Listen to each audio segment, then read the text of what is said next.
there, welcome back.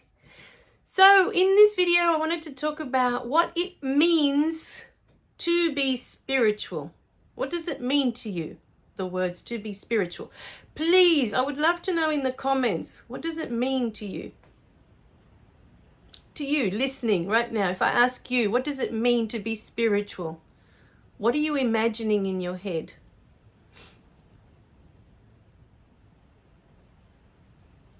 Or what do you think? Does it look a particular way to you? Does it look like you should have more peace inside? Does it look like you need to be more joyful, more full of love?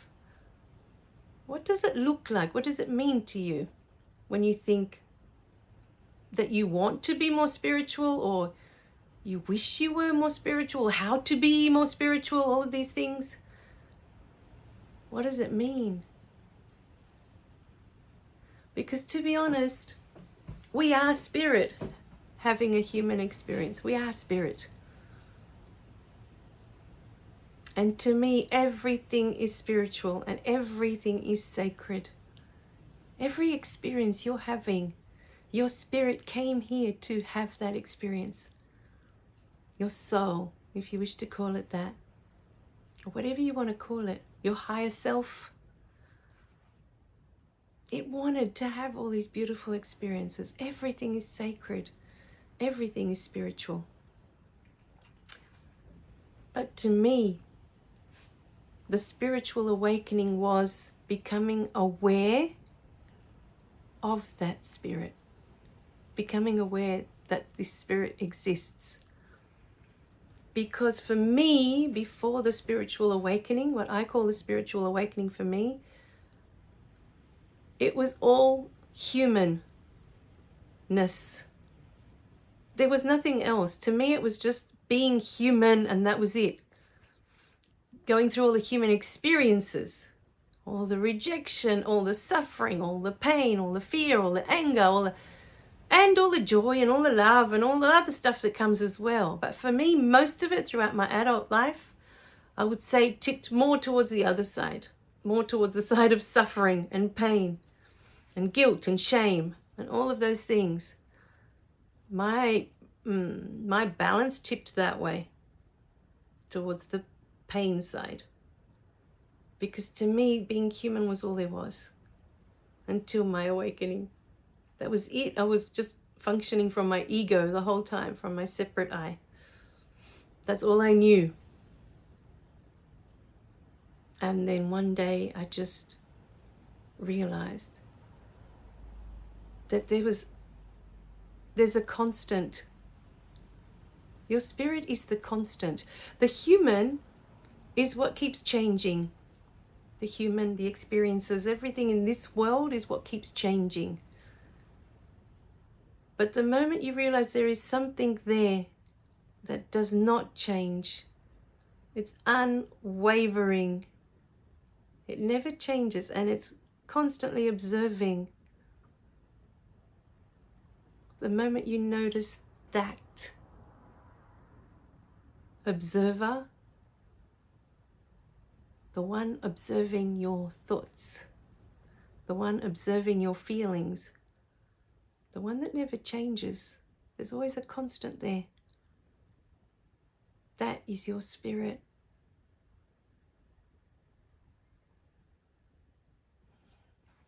And to me, that is what a spiritual awakening is. Spirit awakening. It's when you become aware that you are spirit.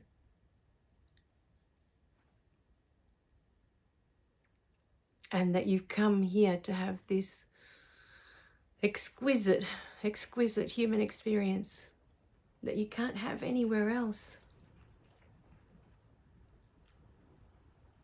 You know, since my awakening, I've just been gifted the sight where I can see the energy in people. You know, when I finished doing my Reiki course and I started practicing, I started doing distance healing on people, I began to see the beautiful energy that is in everyone. You know, I could witness it. I could see it. And life becomes a totally different dance when you're functioning from the awareness that you are spirit, that you have chosen to have this beautiful life, to have all of these experiences. That to me is spiritual awakening.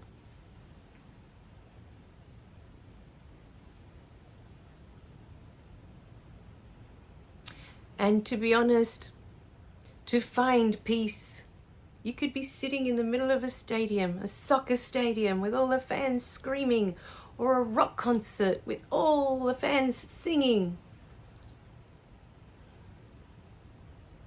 And you can be in complete peace. Or you can go and sit on top of a mountain where there's not a soul for thousands of miles around. It's just you and the mountain.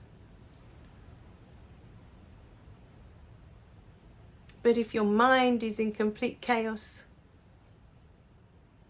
and it's reliving pain and suffering, and that's all you've got replaying in your mind, you're not going to find peace on that beautiful mountaintop. Because you take you with you wherever you go.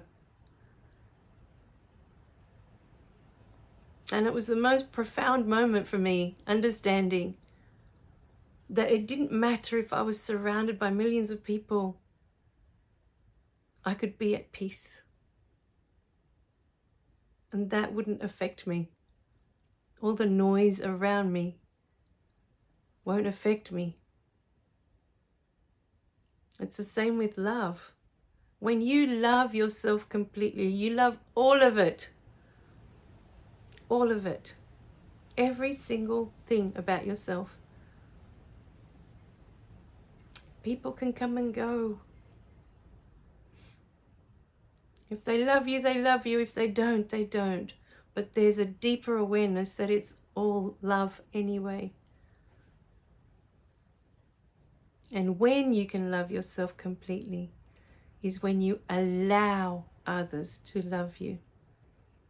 Because until we do, until we can love ourselves, accept ourselves completely as we are, we don't let others in.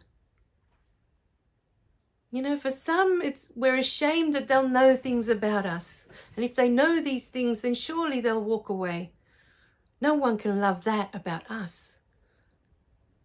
But it's not that no one can love that about us. It's that we don't want to love that about us.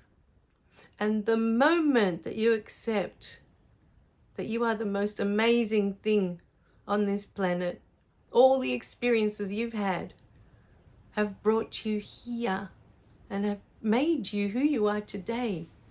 You have a deeper knowing of all these things because you had those experiences that you yearned to have.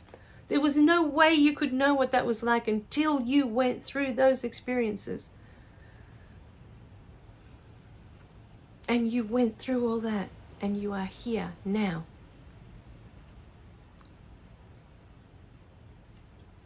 If you can't accept a part of yourself, you won't allow others to either.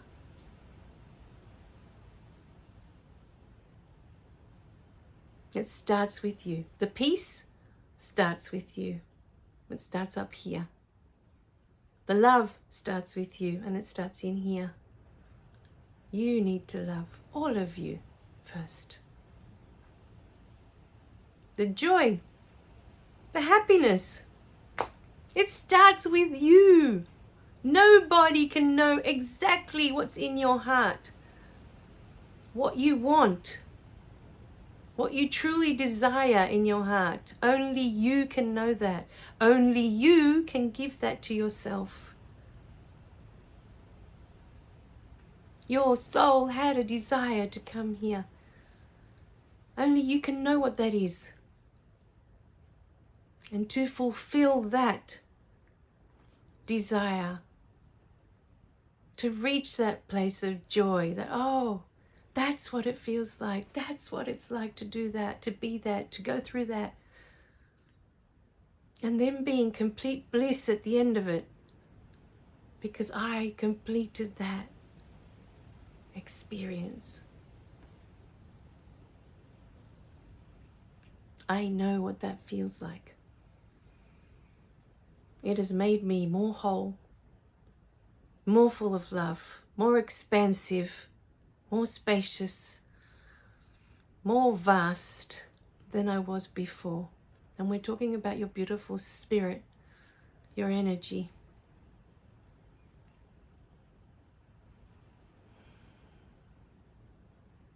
So what is spiritual awakening for you? What does that mean to you? I'm curious. I'd like to know. All right, my darlings. Or if you've had a spiritual awakening, share. You know, when did that start? How did it start? What was the catalyst for your awakening? And what have you gained from your awakening? Was it any of these beautiful things that we've been talking about in the past few videos? Did you feel more gratitude within your heart? Did you feel more connected with everything around you? Were you happier to be in your own company? All right, my darlings, let me know in the comments. I'd like to know more about you so I can serve you better. I love you guys. Remember to click like and subscribe so you don't miss any of the messages. And I'll see you in the next video, okay? Bye for now.